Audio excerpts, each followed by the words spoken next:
Are you about to wallpaper an accent wall and feeling just a little bit anxious about it? Today, I'm gonna teach you how to hang wallpaper on a feature wall the easy way. I'm gonna walk you through trimming the wallpaper at the wall, the ceiling, the baseboard, around a socket, and how to deal with that tricky last panel. Let's go. Hey, I'm Adrienne. I've been professionally hanging wallpaper in homes, businesses, and on TV sets since 2016.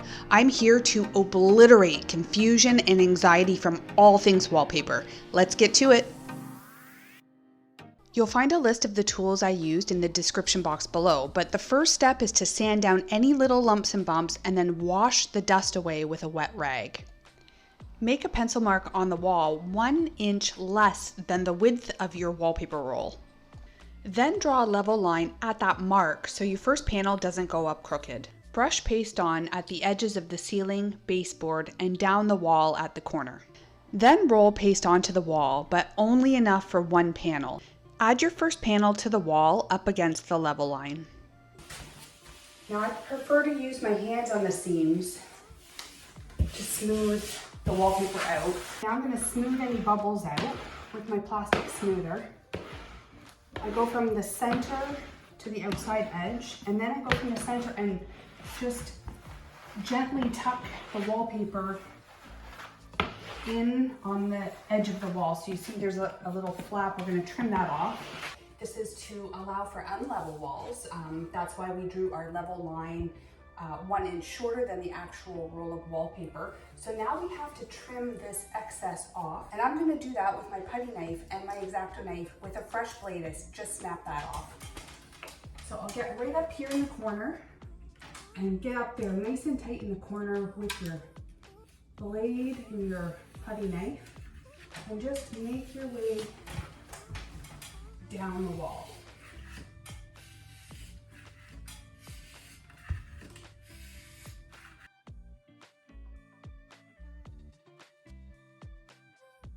Oh my God, I am so sorry. I forgot to film how to trim a nice crisp corner on a feature wall.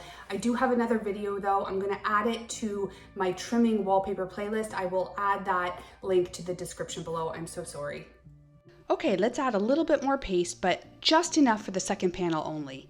Then we'll match the pattern at the seams, my favorite part. Okay, I'm on my second panel and I have to find a pattern that I have to match up. I think it was there. All right, I found my pattern. I'm just gonna set it on top. If you have to slide it into place, sometimes some of the paste will seep out. Make sure that you wash that off right away.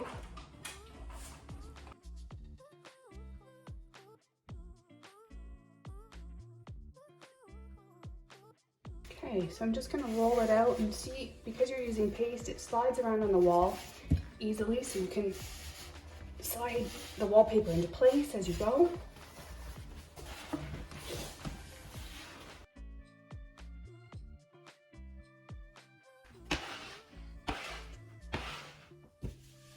Okay, we came across our first obstacle, which was a socket or a plug. So I'm just gonna feel the outline of the plug. You can sort of see it now in the paper. And make sure you turn the power off before you go and stick a metal knife in an outlet. But you're gonna just take your utility knife and have your hand on the wall so that you can guide it nicely and gently. And just add a slit on the left side, sort of in the air pocket between the plug and the wall. And do the same on the right hand side.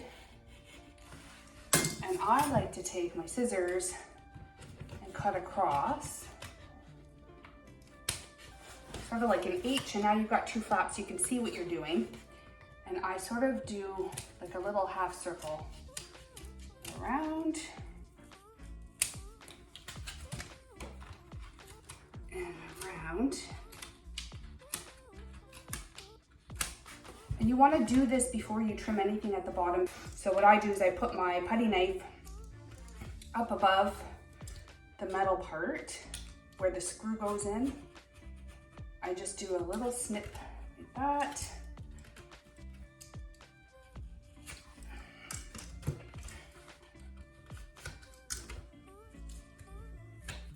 And And now the wallpaper lays nice and flat, which is what I love.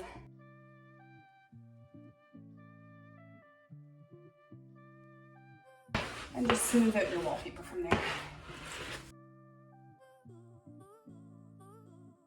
I always roll each panel inside out so I don't accidentally get paste from the wall onto the front of the wallpaper. Okay, so when you're hanging wallpaper, you always want to leave 1 or 2 inches on the ceiling in case the walls are not level. So what you're going to do is take your plastic smoother and just gently press the wallpaper into the crease between the wall and the ceiling. And then I'm going to take my putty knife and my utility knife with a fresh blade. Get the putty knife nice and tight in there, and just use your knife to trim the wallpaper off at the ceiling. Okay. Make sure you wipe off any little bits of paste on the ceiling so it doesn't stain. Now, if you have some of your wall paint, in this instance it's like a bluey gray, if you notice that there's a little bit of the wall paint that is painted up on the ceiling, it's really ugly and you want to be able to hide it. So I did create another video teaching you one technique on how to trim the wallpaper to cover that. Luckily, the contractors on this job are awesome and they brought the ceiling paint down onto the wall a little bit so we have a nice crisp edge, so we don't have to do that, but you can find that in the trimming wallpaper playlist.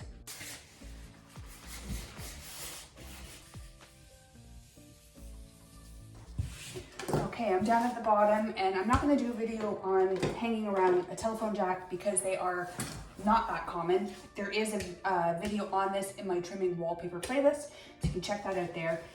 But what you're going to do is take your smoothing tool after you've hung the panel and just put a crease in the bottom of the wallpaper.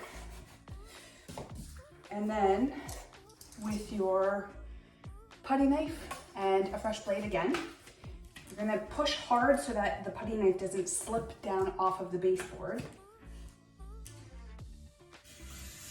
And just make your way across. Now, if you have wall paint on the top of your baseboards, I do have another video on this on how to trim this to hide any paint or if there's a crack there. And again, that's in the trimming wallpaper playlist. Now I started hanging on the right hand side and worked my way left, but you can go left to right too. If you have a large pattern that you want centered on the wall, you can also start hanging in the middle of the wall. It's up to you. All right, we're down to the last finicky little bit. So what I'm going to do is measure the width of the wall at the top, the middle, and the bottom. And I'm going to take the widest measurement and I'm going to add on an extra 2 inches because I have a little bit to tuck in above the closet and below the closet. If you're just doing a feature wall and it just butts up to a corner, you could add 1/2 inch or 1 inch onto the widest width of your measurements. I measure and cut from the back of the panel. And then I add some paste to the wall. I had a bit more of a challenging end trying to fit the wallpaper between the closet doors and the wall, but you get the idea. Here's that playlist I was telling you about.